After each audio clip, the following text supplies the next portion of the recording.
What's up, everyone? So Orange County did not end the weekend successful. They actually dropped all 3 points against Tampa Bay at home, losing 3-0 to the Eastern Conference's best squad. But hey, it happens. This is soccer. You can't win absolutely every single match, even if you are the best team and are going to win a championship in 2026 like Orange County will do. So we'll talk about that match. We'll look ahead to how they can recover and start a new streak of unbeaten matches. Hey, let's get this thing started. Welcome to the show, champions. This is the Orange and Black SoccerCast.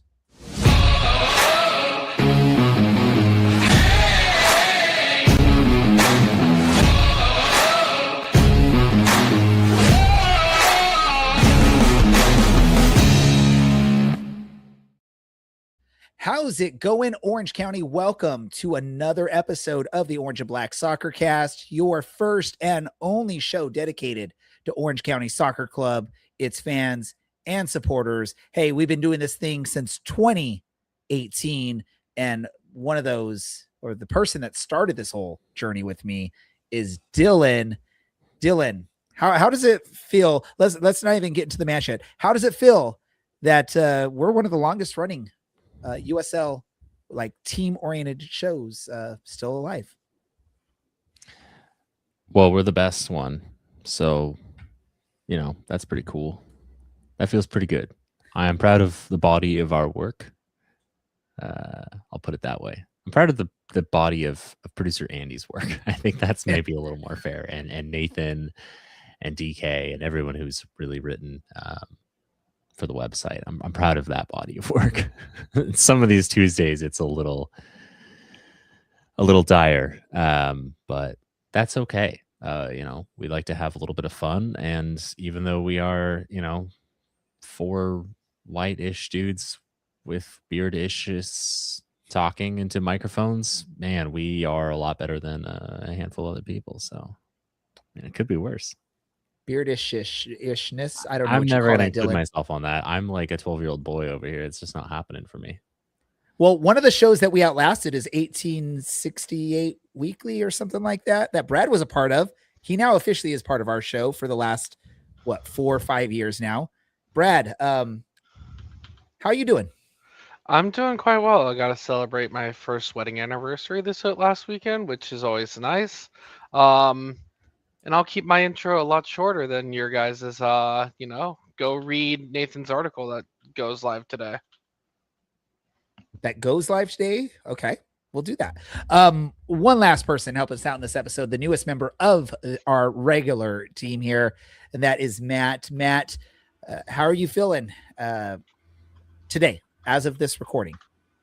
Today I feel great. My Legos came today. I got the Minas Tirith Lego set, so I am all sunshine and rainbows, regardless of OC results. Have you built the set? That's the big question, man. Have you completed the set yet? It is 8,000 pieces. It'll take me a good 2 weeks, but I've started. You can see behind me. So by the end of this episode, Matt, I expect to see a lot more on that Lego. I would never disrespect you guys design there. Building while talking. Yeah, and we're trying to have a little bit of fun here to start the show, because obviously this past weekend wasn't the most beautiful result for Orange County Soccer Club, as they lost an 11 versus 12 match 3-0 to Tampa Bay at Championship Soccer Stadium. Matt, I believe you said you were going to be there. Did you make it to the match this weekend? I did make it to the match this weekend. You did. So you get first shot to talk about this match, of what you and the other fans saw at the stadium. Go just your general impression of the match, then we'll get a more detailed breakdown of stuff. I'm like trying really hard not to overreact. I think on one hand, this game taught us a few things, or maybe it was a few lessons learned. Expectations maybe simmered a little bit here. On the other hand, we played arguably the best team in the league. We had an unfortunate early penalty that changes the flow of the game. I think it was pretty back and forth at that point. I don't think we were great, but at least it felt somewhat even. And then once they get the goal, we kind of have to come out and not really play our game. It's something I think I talked about in the parking lot after, was something this game tested was us going down first, which we haven't done as far as I know. Nathan will probably correct me. That we probably haven't done in a long time that I can remember, going down early in a match and having to actually come back. So a test that we didn't maybe pass there. And then, I mean, they're a good defense. I think McKinnon's a big miss for us. It really felt like we just were a little feckless and didn't really have much going on going forward. So, yeah. And I think the ref had a game of two halves, which you'd usually say about players. But I think outside of the Scylla call, which I think was maybe in the first half, but he gave them a lot of yellow cards. And at first, at one point, I was kind of arguing with our own supporters saying, like, relax, because he actually was controlling the game well and giving them yellow cards for persistent fouling on Scylla. They were giving him what I call the Hazard treatment, which is if you can't defend him, foul him. And then it seems like he kind of just, I don't know if refs get this thing where like they feel bad that they've given out so many fouls or cards to a team, so then they just stop doing it. And it's like the Rowdies didn't stop fouling, so why are you not? I don't know. I don't know if it was like a foul fatigue that the ref got, but yeah, just a frustrating performance from him on a few specific calls, and then just in general, I think he again just stopped calling things as much as he probably should have. Yeah, tough loss. We move on. The team will move on, but we still are going to talk about this match a little bit more. I want to get into the 3 goals conceded by Orange County, which definitely, obviously, is a rare occasion in this season. And when this team, the way they're constructed, the way they play, concede 3 goals, it's almost a guaranteed loss from what we've been able to see. But the 3 goals, I guess what I saw in what I saw is they weren't, I mean, obviously there's a penalty in the first goal. And then the other goals, I mean, second goal, Orange County just needs to clear the ball. They got to, I don't know how there was 6 orange jerseys around that area. No one could get their foot on the ball to get it blasted out of the box. Someone just needs to do that, which that's the disappointing part there. Third goal, it was what it was. Dylan, your thoughts, was it that Tampa Bay deserved that 3-0 scoreline when you look at everything, or was it just some unlucky chances that Orange County conceded that led to goals for Tampa Bay? Tampa Bay deserved this one. It was probably the only person that had a worse time than Orange County or its fans was the man at the center of the park. I won't name names, but when I saw him, I recognize him. Usually not a great sign. There's a handful of other refs in this league, like Elton Garcia comes to mind, where you see the name and you go like, great. Like this is going to be stupid. And that's what we got. So congratulations to Colorado Springs, who get him at the weekend. That being said, look, deservedly a penalty on Rando. Absolutely foul. And going the other direction, that's not even remotely an attempt to play the ball when Bazzini's, I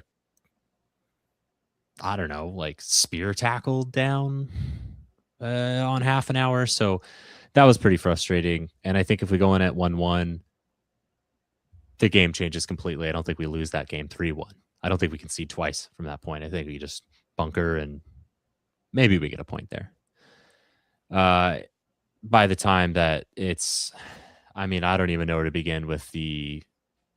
This isn't just like Orange County lost because the ref was garbage, but I truly don't understand how we even concede the second one. It's clearly a foul on Scylla, and then Orange County just does nothing instead. It felt like Orange County wasn't up for this, to be honest. There's a whole bunch of things that kind of go against them, and it just looks like they didn't have the fight in it.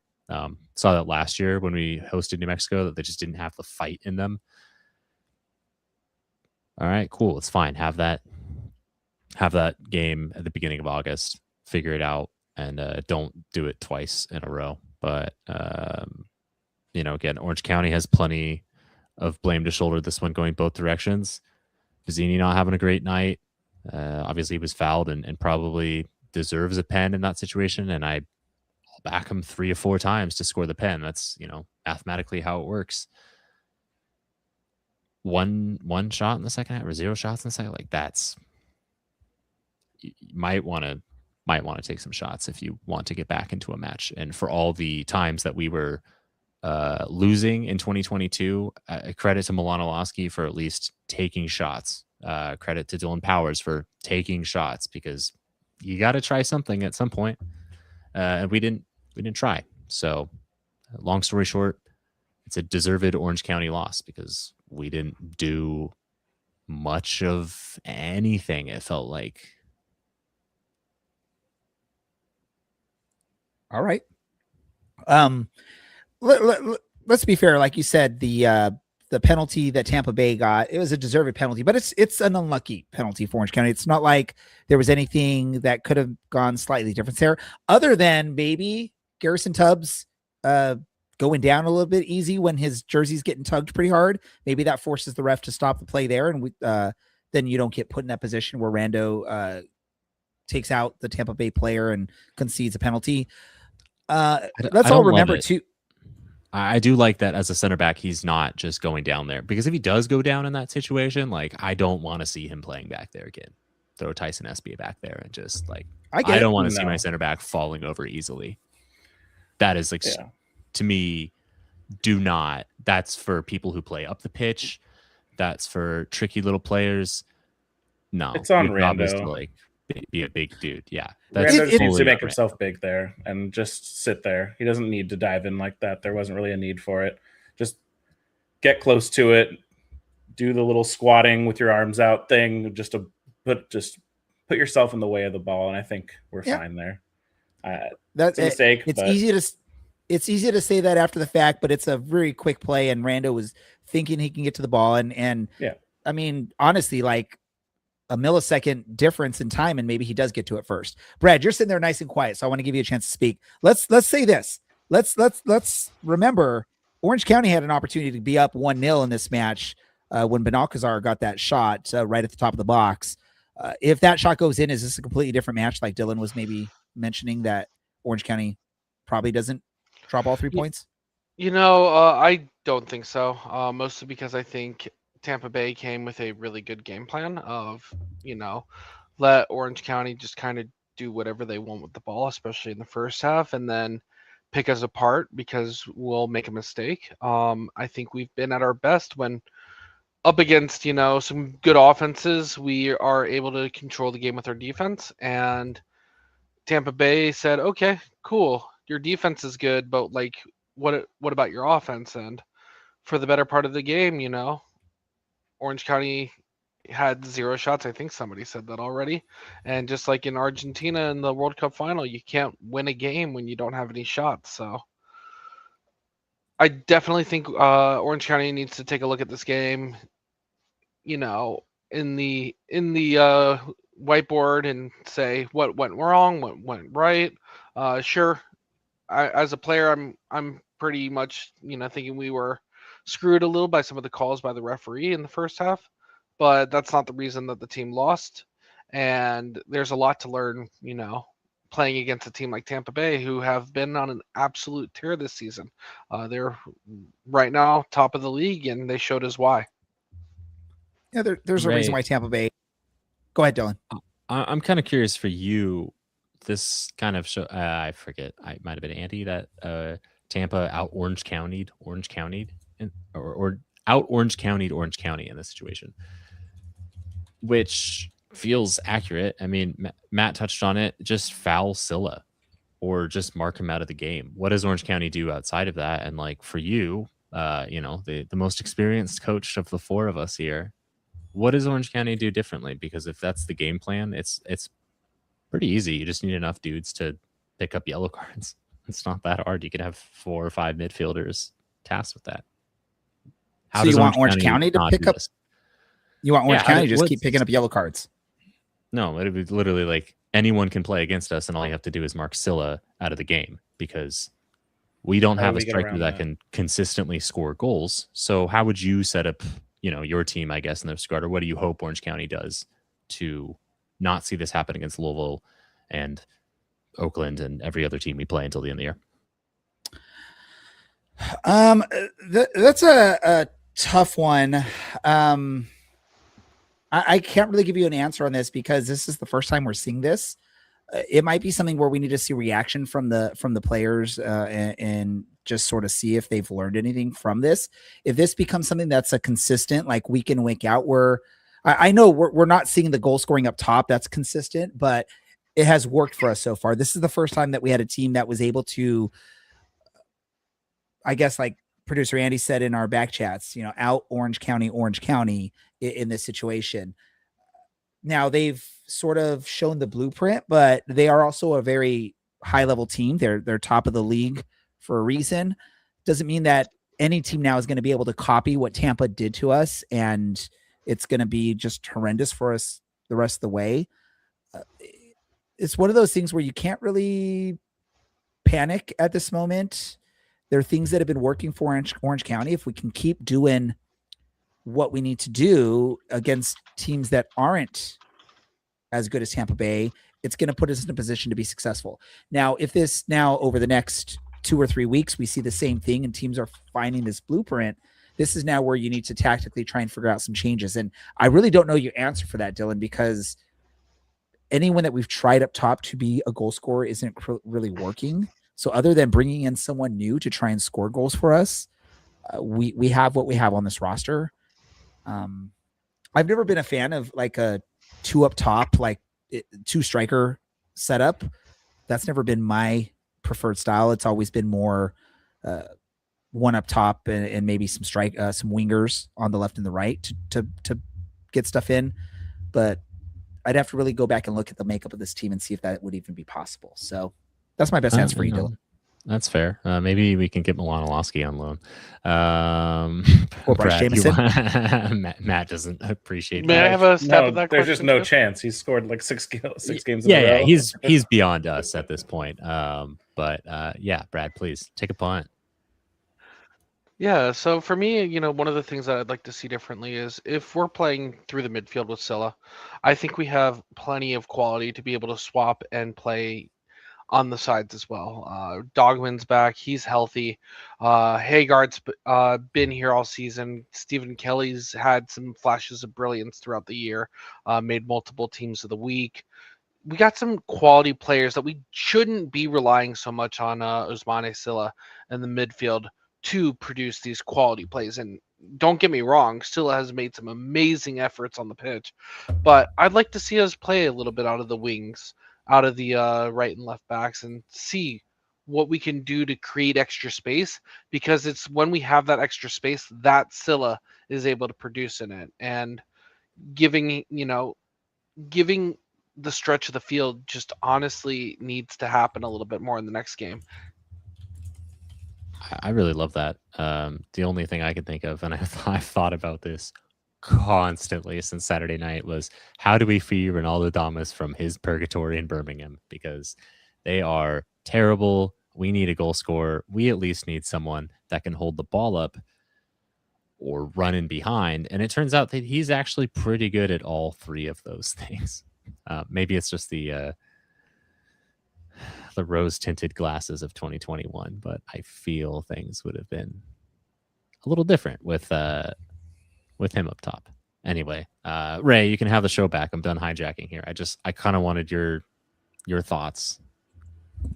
I feel like the last bit that you're saying there is you're just getting this like historic vibe because Andrew Fox was sitting on the Tampa bench there, so maybe you're just wanting to see some past Orange County players on the pitch for us, like Ronaldo Damas.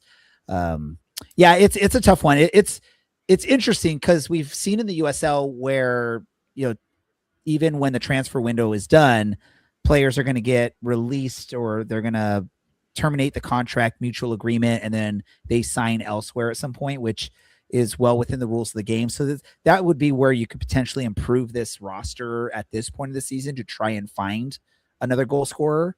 But that would be something where you got to figure out, is that even an option? And that's not something to rely on. So it's trying to figure out where we have. I'm a little concerned is, we had players last season and in the past that are dangerous on the wings and getting high up the pitch. So Bryce Jamison comes to mind when you think of a player that, and I don't think we have players like that this season, at least that I can recall, that are playing right now and have been playing big minutes. It might be due to injuries. It might be due to the roster makeup, but I think we're missing some of those players. And even, with Dogman being out so much, he was a player that got high up the pitch quite often to make some crosses. I think that's something we're missing. And again, I'm not a fan of two strikers up in the middle. I'd rather have more spread out attack with some high up the pitch wingers. Matt, you're a soccer person. You know soccer. You know a little bit about tactics. What are your thoughts? Is there anything that you can answer to Dylan's question that you'd want to maybe see change tactically or whatnot? Actually, yeah, this is a good segue into something I was going to talk about. I'd love if we have any conversation with Danny Stone soon. A question I'd love to ask him is, what attributes does he look at because to me, it makes almost no sense. It's working, but it makes no sense to play Scylla in the middle and Haggart on the wing. I think Scylla is profile-wise, is so much more of a winger. And I'd love to see him on the left side, just taking on fullbacks, doing what he does, but from a slightly more forward position and from the side, whipping, doing the kind of inverted winger type of thing on the left. That's something I'd love to see us try. I mean, I don't want to overreact to this loss and change something that's been working, but it would be something I would definitely try. But I think the overall issue really is personnel. I mentioned earlier, missing McKinnon is big for us. We just don't have anyone that can step in. Zubac has been struggling. To your point, Brad, sadly, I mean, I'd love to see more fullback stuff, but we're playing a defensive midfielder at right back, and Dogman, very much saddens me to say, has just not looked himself. I think we kind of commented multiple times during the game that it was just not working for him in this game. He made a couple of mistakes and didn't really do a whole lot going forward either.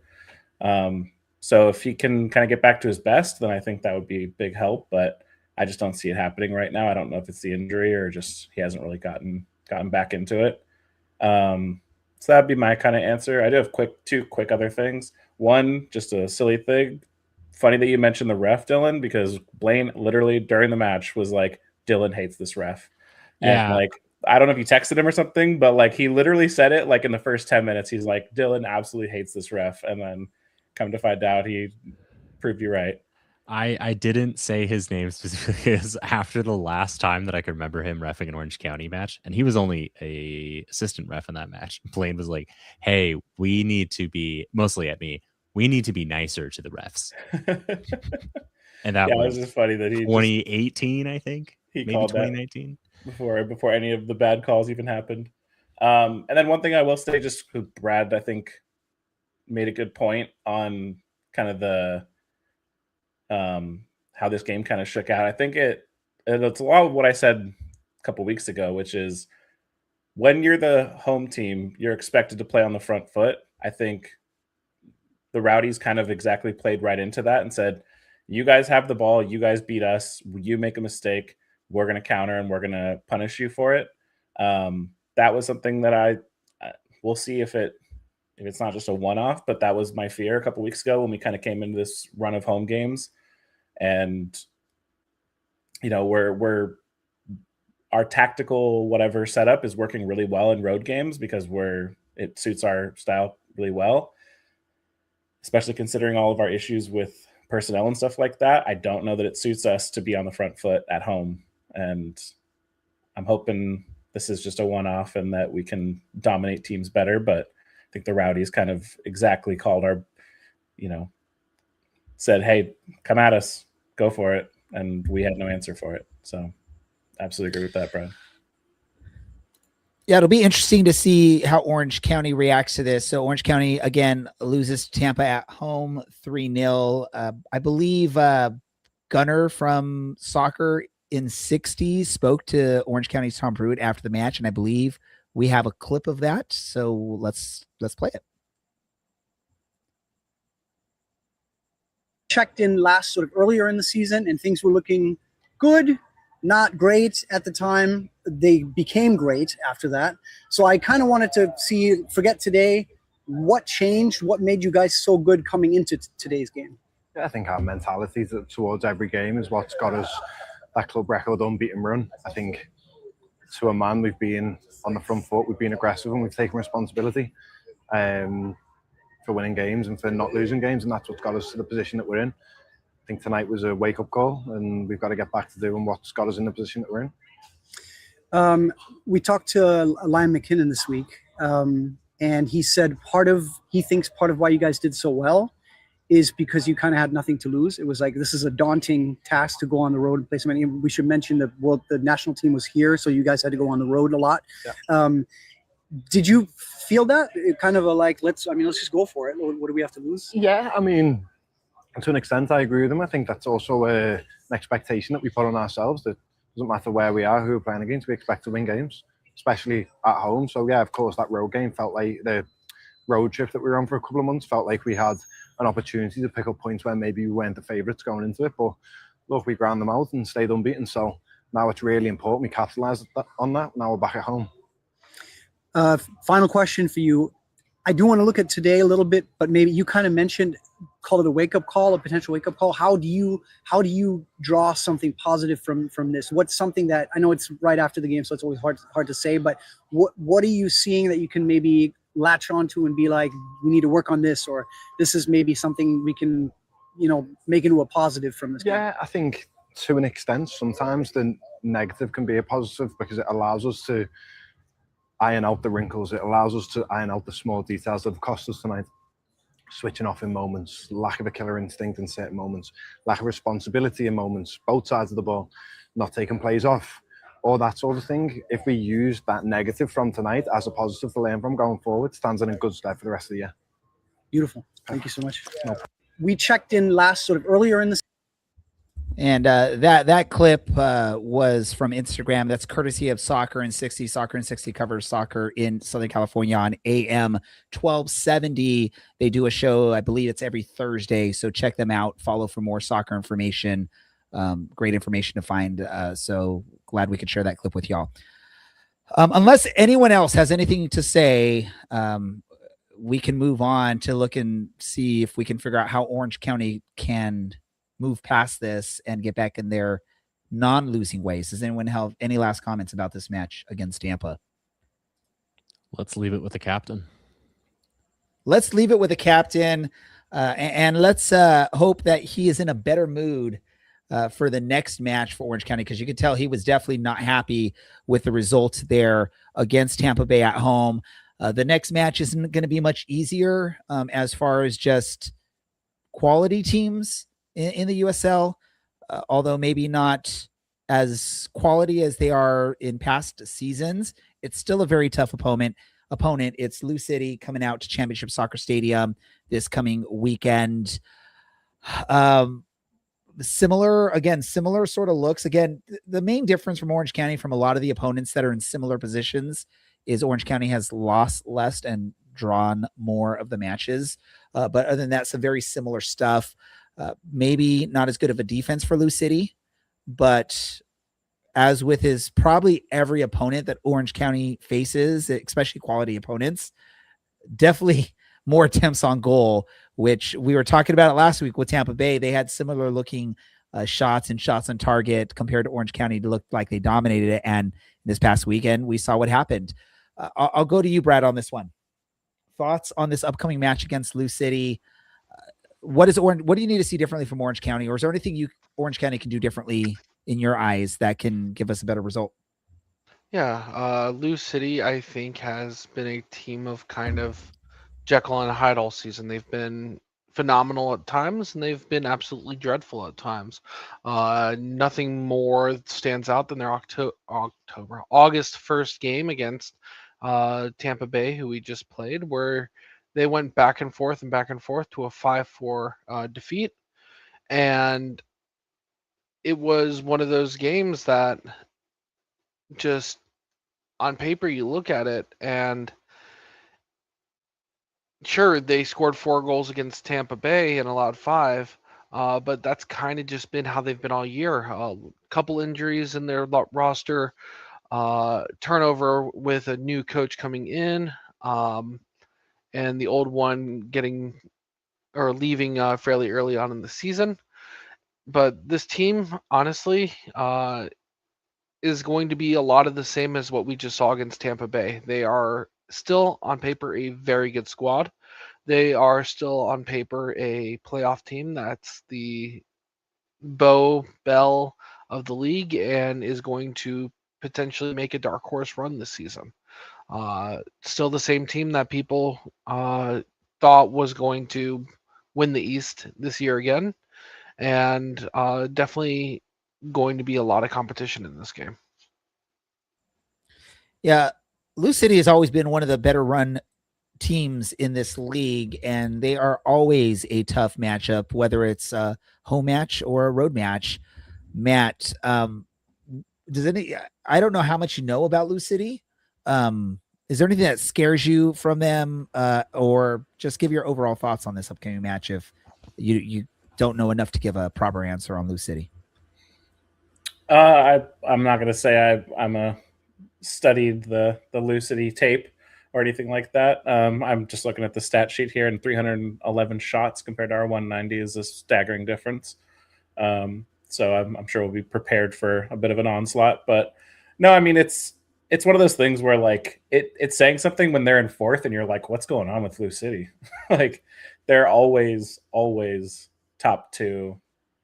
Maybe I can't remember the last time I've seen them finish outside of the top 2, 3, or 4. You know, like they're always up there. They're always a good team. When I look at them, I'm thinking, what's gone wrong this season? Not this is not a great team. There must be something, because they're just that type of team, right? They're always up there. Their team is always one of the top 2 or 3 in the league, and as far as on paper. And I know they put their money where their mouth is, and they want to win. It's one of the most successful USL teams there is. So yeah, nothing scares me other than the name, I guess. It's just you expect them to come out and put a good game against us. Hopefully we have a good response to the last game. Hopefully we get a couple people back. I know Palomino, I know War, maybe I don't know what's going on with McKinnon, but if we can get a couple people back, I think this is similar to how I looked at the Rowdies game, where I'm not saying we should win this game. I think if I'd be okay with the draw going into it. But it's one of those where let's see what happens. Oh, we've got the doorbell from producer Andy. Producer Andy, jump in here. What do you got? Just to respond to Matt's comment about them being one of the better teams in the league, they have never finished the regular season lower than 5th. Yeah, that adds up. That's impressive. They have one finish in 5th, one finish in 4th. And every other year they've finished in 1st or 2nd. That's very impressive for a team at any level, because regardless of your level of play, it's tough to be that consistently good. Especially when you look at the USL Championship. I mean, they've sent some players on to bigger and better things, just like Orange County has, and to be able to continue to be a quality team in the league is awesome. Dylan, do you like Orange County's chances in this match? It's hard to root against us. We're still top of the West, even as bad as Saturday was. I think this is a good opportunity for every single player, to be honest with you, to show something better, not different, better than what they showed on Saturday. I think this is an opportunity for the club to kind of prove themselves to everybody else. The West has been chaotic. It's been a bit of a bloodbath. I mean, the fact that we've been on a good, but not, we're not blowing teams away every week, and we've held on to first for a long time. But we can tell the rest of the league, like, yeah, actually, we do belong here, and we're here for a reason, with a good result. And honestly, it's going to be important to get a good result against a team in the East. Orange County's really struggled with that. for what feels like since one night in November 2021. So, this is it's not make or break because ultimately we're still first in the West. But my optimism for how deep this team can go really hinges on this performance, not necessarily this result, but certainly this performance. Brad, what do you think? What do you think is going to happen in this match? Orange County versus LouCity. Give us your just sort of quick futuristic view into Sunday morning, 30 seconds. What do you think the result is? How do you think you're feeling about Orange County's performance? Yeah, first thing I need to see is the team to change tactics a little bit. Sitting back isn't going to work again. It didn't work last week. It won't work this week. In order to be successful and for us to be, waking up with smiles on our face on Sunday morning, is the team to take the first 15 minutes of the game very seriously, pepper a couple shots on target, and make LouCity defend a little bit and control that early tempo. And what's your final score line on this match? With that said, I'll probably say 1-1. 1-1. Matt, as Brad was talking, I saw you doing a little bit of a head, like side to side, like, do I agree with it? Do I not agree with it? Give your thoughts on what Brad said and how your opinion differs, or if you agree. Yeah, I disagree because I just think if we turn this game into a basketball game, we don't win that game ever. I think our probably best chance is a 1-0 super defensive try to. Yeah, I mean, they do have. I pointed out how many shots they've taken, but their goals are barely more than ours is, if at all. So let them have shots, keep it tight. They're gonna take shots from outside the box that are very low percentage chances. Let them have them. I would say sit deep. Hope Scylla can make a piece of magic, or Haggard or somebody can conjure up something and try to just snatch and grab a 1-0. I think that's our best chance. If we come out and try to, we're gonna hit you guys, then they're just gonna hit us right back, and it's gonna turn into a 5-4 like it was. But I don't think it'll go our way.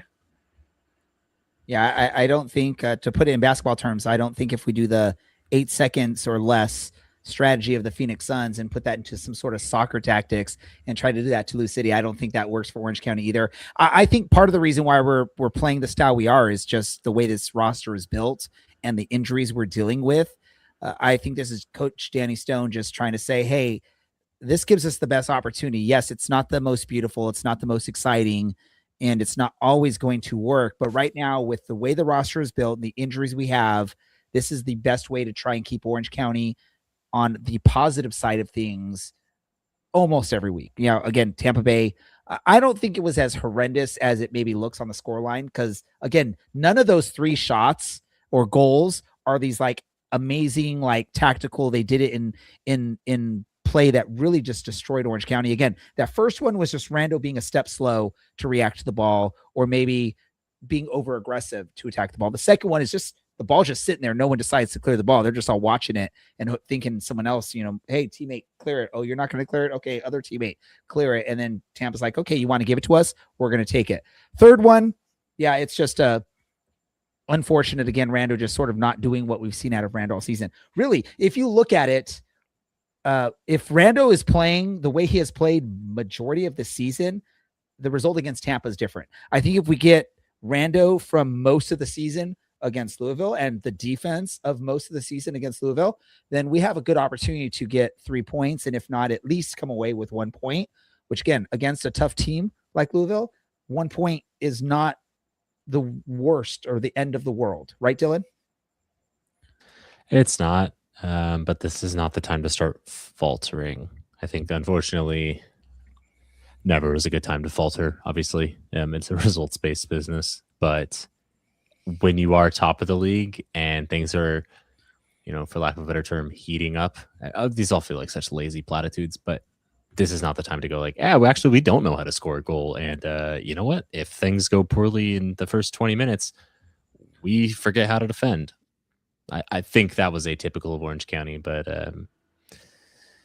1 point's not the end of the world. Just maybe a bad performance is. Cliches So are then what's your cliches for a scoreline? reason, Dylan. What was that, Matt? So cliches are cliches for a reason, Dylan. Yeah, unfortunately, yeah. I What's your think this scoreline on this, one's- Dylan? I'll give it 1-1. I think Orange County needs to score a goal in this game. I don't think a 0-0 is a positive performance, but I do think I agreed with Matt. I actually put in our little chat, like if we sit deep and just force him to take pot shots, those are low XG chances, and I back Rando to kind of come back from last week, and I back our defense and our midfield to come back from next week. I think if we get Scylla and we can get Chris Hagart to run at their defense, Orange County has a result, and we can show a different way of playing.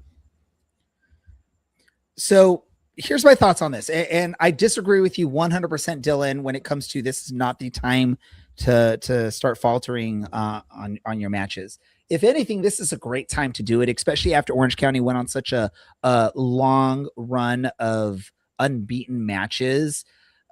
I think teams can get a little complacent and get a little bit too confident at this point of the season where they've done that. And now they're going to maybe be overly confident heading into the playoffs. I think this is actually the perfect time to get slapped in the face once or twice to remind the players that they aren't infallible, that they can lose a match, and that it's not as easy as maybe it has seemed throughout the season. Now, if this was happening the final 2 weeks of the season where we're losing to a team pretty bad and now heading into another match and potentially getting a draw or another loss, then I'm scared, and that's the wrong time to do so. But this is, I think, the perfect time to do so.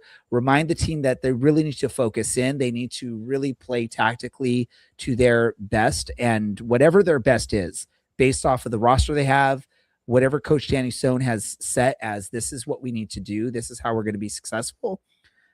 And again, this also is a great time because now Coach Danny Stone is learning, hey, if we play Tampa again in the future, they destroyed us with the game plan we had. We need to come up with something different. So I think this is the perfect time to get a loss or two under your belt after such a great stretch. Against LouCity, this might be a very tough match for Orange County. I think both Brad and Dylan went 1-1. I think, Matt, you said 1-0 maybe. I didn't, but I I don't don't want mind. Maybe it's just because you were sort of leaning there during your talk. Brad is now trying to put up a 5-0. I'm just trying to get Don't you to do say it. 5-0. Do it, I'll Ray. do it. You want me to do it. Yeah. It's funny. I Brad's feel like trying that's to- the energy. That's where you're trying to go here. Brad's trying to bait me into this, and I actually was trying to be very serious about this. And I'm going to get a lot of hate from people. I think this is going to be another loss for Orange County. And I think another loss for Orange County against LouCity is going to be a good thing for this team. Because remember, a few weeks ago, I predicted, hey, Orange County is going to win the championship. Brad was like, I'm not even going to put odds onto it until we make the playoffs. I said, no, 100% we're winning the championship. I'm going with a 1-2 loss for Orange County against LouCity. This 1-2 loss is going to wake the boys up, and it's going to get them back into what they need to. It's going to get Coach Danny Stone figuring out what did not work against two of the tougher teams in the East. What did not work? Where can we improve? So when we make this final run and get into the playoffs, we will be able to figure things out, and we will be successful. We will win 4 matches in the USL playoffs, which will get us that championship.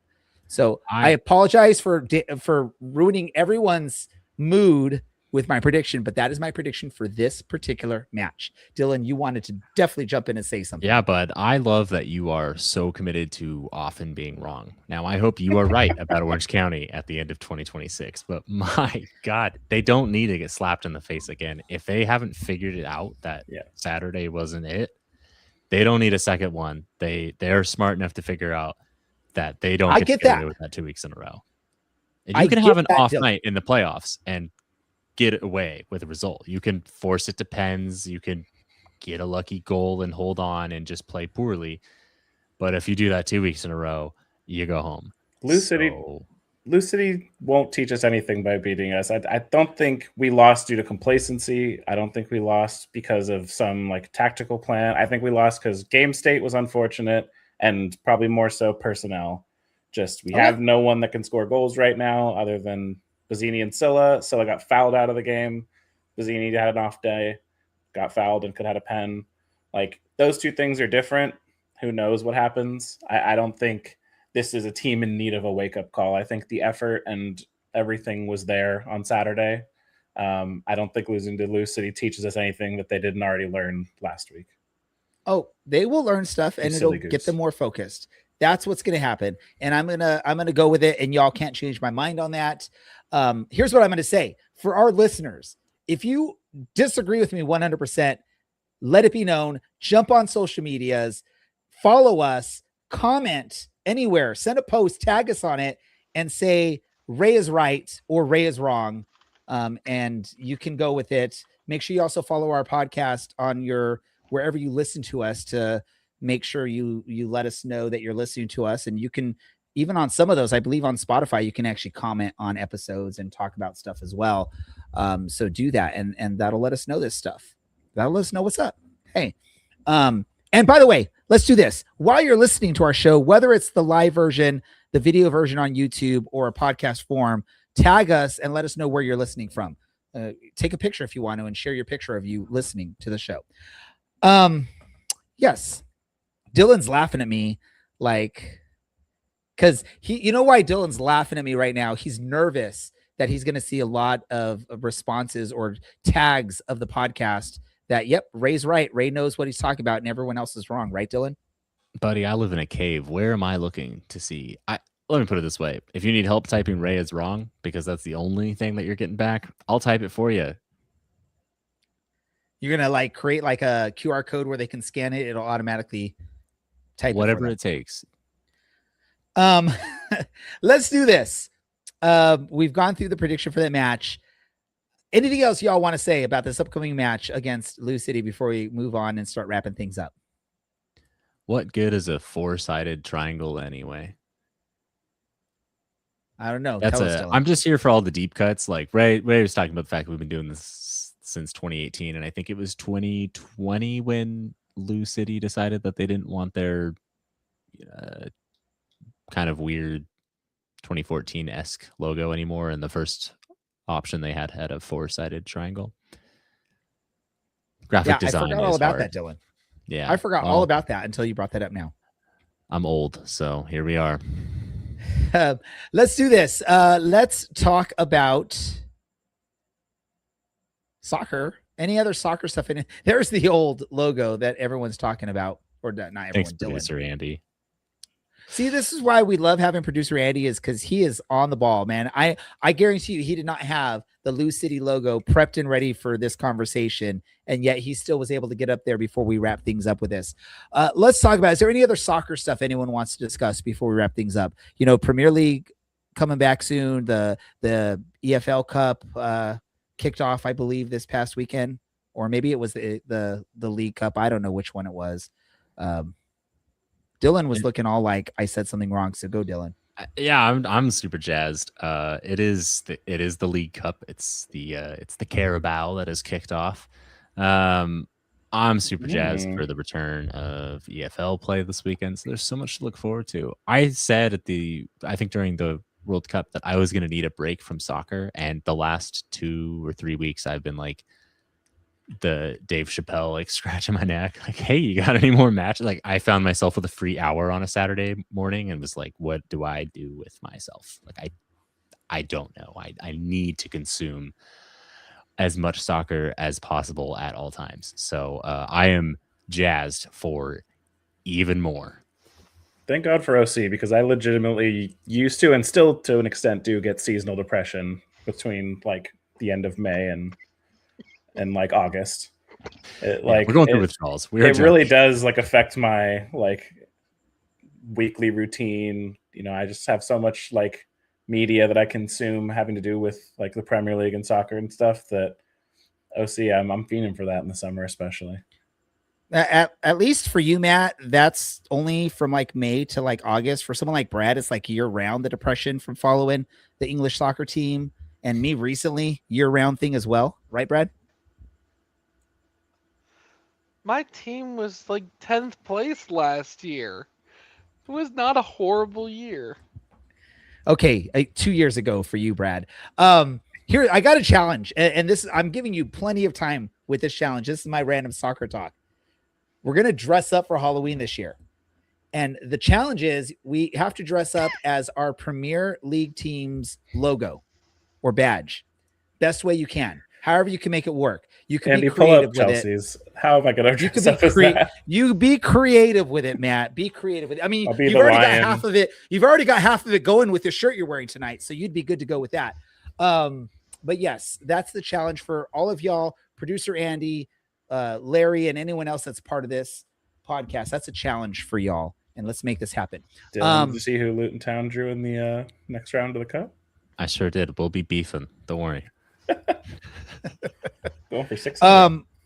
Time to wrap things up with a random thought for this episode. I'm going to go to you first, Brad. Go for it. Yeah, for me, my random thought is agreeing about the just missing of sports. I literally was sitting on the couch talking to family today. I'm like, man, there's like nothing going on. It's so boring. There's like, I'm literally watching Guy Fieri's grocery games on repeat because that's like what we're putting on. And I would just love to put on like some actual sports. And my mother-in-law was like, baseball's on.